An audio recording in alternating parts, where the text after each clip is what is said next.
Hi everyone, welcome back to this amazing lecture of segment trees. And I would like to recap that in the previous lecture we have covered the build function of the segment tree, and in this particular lecture we will be covering the two more important functions of the segment tree, which are very important while implementing the segment tree, that are update and query. Okay, so we will be starting with the update function, and then we will see the time complexity and all those things which are related to update function, and then we will move to query function. Okay, so without further ado, let's get started and let's go.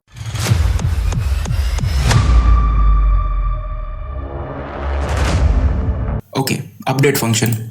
So if you recall the problem statement, then the problem was uh, while processing the queries, we were handling some queries in which we were updating the values on some particular indices. For example, let's suppose they have told that update the value at second index to 6, or you can say override the value at second index to 6. Whatever is written at the second index, remove that and write 6 at that particular place. Okay, and after this we have to query some of the ranges that has been given to us after this update function. Okay, so in order to handle this type of update, which are the nodes in the segment tree that will be affected? Think for a moment. Before that, recall one thing: what we have stored in the segment tree. We have stored the sum of some partial ranges of the given array in the segment tree. Means each node of segment tree will be storing a sum of any partial range of the given array. For example, this node is storing the sum of the range 6 to 7. This node is storing the sum from 4 to 7. Okay, so which are the nodes that will be affected while updating this particular element, this particular index? Changing this index will affect which nodes? Think for a moment. Okay, let me explain. All the nodes, for example, let's suppose this is a partial range. Okay, and this is a partial range, this is a partial range. Okay, so all the ranges in which this particular point is lying, okay, means let's suppose the range is like 0 to 6. In this range 2 is lying, means this particular range will be affected. All the elements after 2 will be affected in this particular range. Okay, 0 1 2 3 4 5 6 will be the range of which the sum is being stored in this particular node, and we are updating 2, means all the sums after 2 will be changed. Okay, so my claim is all the nodes in which this point is lying will be changed. Okay, so how to update that? Now the question is how to do that, means how to find those nodes in which this particular point is lying. Okay, and how to update those nodes, means update the sum of those nodes of which partial range is being stored and this point is lying in that particular range. Okay, so first of all, let's try to break the problem statement into simpler form. Okay, right now this seems very complex to modify the segment tree. This can be a very large segment tree. So for now I'm saying that this node is modified. Okay, so I will say that give me the node in the segment tree which is storing the sum of 2 to 2. Okay, because only this is modified. Okay, so this is the node which this one is the node which is storing the sum from 2 to 2, and this is modified. Now this is a very simpler task. Okay, 2 to 2 is stored in this particular node, and 2 to 2 is getting modified from 4 to 6. So you have to modify only one node here. You will say that, hey, you are not 4 now, you are 6 now. Okay, now what is the next step? What next we have to do? All the nodes which are dependent on this node will be modified. Don't you think so? Yes. So which are the nodes which are dependent on this? Only the parent of this. Okay, the parent of this, and the parent will be modified. And how the modification is done? While returning in the recursion, he will say that, hey, I have modified, so you have to modify your sum also. So he will say that okay, I will ask my right one that what was the sum of my right half. So he will say that hey, your right sum is 2, and he will say that, hey, I have got modified and now the new sum is 6. Nice. So he will store 6 plus 2 8. Nice, very nice. And now which node is needed to be modified now? All the nodes which are dependent on this particular node, because this node is modified. All the nodes which are dependent on this node needed to be modified. And which one are the nodes which are dependent on this node? Only the parent one. Okay, because the parent one is divided into left and right one was this one. Okay, so he will notify his parent that, hey, I have got modified and you have to update your sum. Okay, you have to update your sum because I have modified. So he will say that, okay, he will ask the left one that, hey, what was the sum of my left half? It will say that 4. Okay, and this will return 8. This will say that, hey, I have got modified and now the new sum of your right half is 8. So he will ask his left one in order of 1 that what was the sum of it, its left half, and right half will be uh, known from the this side. Okay, right one will be known from this side. So 8 plus 4, what is this? 12. This will modify to 12, means this node has also been updated. Now which nodes are needed to be updated? All the nodes that are dependent on this particular node. Which one are those? Only the parent node. So he will notify the parent node, means that, hey, your left one sum is modified, your left sum is updated. So he will say that, okay, right now I am storing 29 and the new sum is, means the left part is modified, and 29 was the summation of left and right, so left one is modified. Okay, no problem. He will ask that what is the new sum? It will return 12. He will say that, hey, I am now 12. Now it will ask the right child that what was the sum of my right half? It will return 19.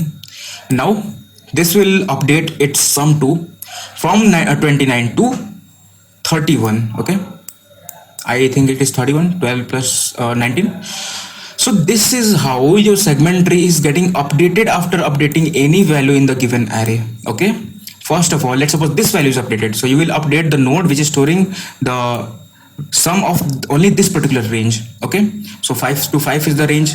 Fine, nice. So 5 to 5 is getting updated. So this node will be updated, and all the nodes that are dependent on this particular node will be updated, like this one, after that this one, then this one. So you can say that. And now before discussing the time complexity in detail, you can observe here that we are traversing only once, only through one path only. Means what will be the time complexity if we try to try to have a guess? That will be log n, order of log n, because the number of iterations will be only equals to the height of this particular tree. Okay, whatever will be the height of the tree, that are the number of iterations, and that will be the time complexity, and the height will be log n. We have discussed this in the previous lecture. Fine. So the time complexity is order of log n here.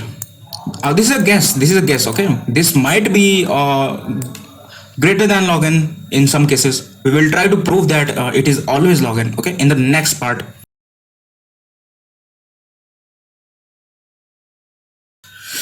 Okay guys, so more or less we have covered the time complexity, but for the sake of more clarity, let's try to discuss the time complexity a little bit more. Okay, so at the end of the day, we are only interested in the number of iterations that we are doing here. Okay, and my claim here is time complexity will always be order of log n. Okay, of build function, not build, update function. Okay, we will be updating a value and modifying the segment tree in log n time. How so? Let me explain. For example, let's suppose this node was modified, this value is modified. Okay, and the problem is only one particular value is modified in the array. Okay, more values are getting modified, then the time complexity will be order of log n into number of values which are getting modified. Okay, so for now only one element is modified. Okay, one value is changed in the given array, and if one value is changed, then what we will do is we will start from the leaf node, because leaf node will be storing the sum of this particular range which is getting changed. This is the complete range which is changed, and this node, a leaf node, will be a node which will be storing the sum of this particular range, and accordingly we will be modifying the nodes which are getting which are dependent on this particular node. So let's suppose this node is modified. Okay, because leaf nodes are storing the values at any particular index in the given array. Okay, and for now any one index is modified, so let's suppose this index is modified. Now what are the number of nodes which will be dependent on this particular node? Think for a moment. Only one node, only the parent node, none other than that. You can't say that this particular node is dependent on this. No, you can't say that, because this node was divided into two parts, left and right. Okay, so this node is dependent on the node which is getting modified. So for this, answer is one node is modified. For this node, how many nodes are there that will be dependent on this?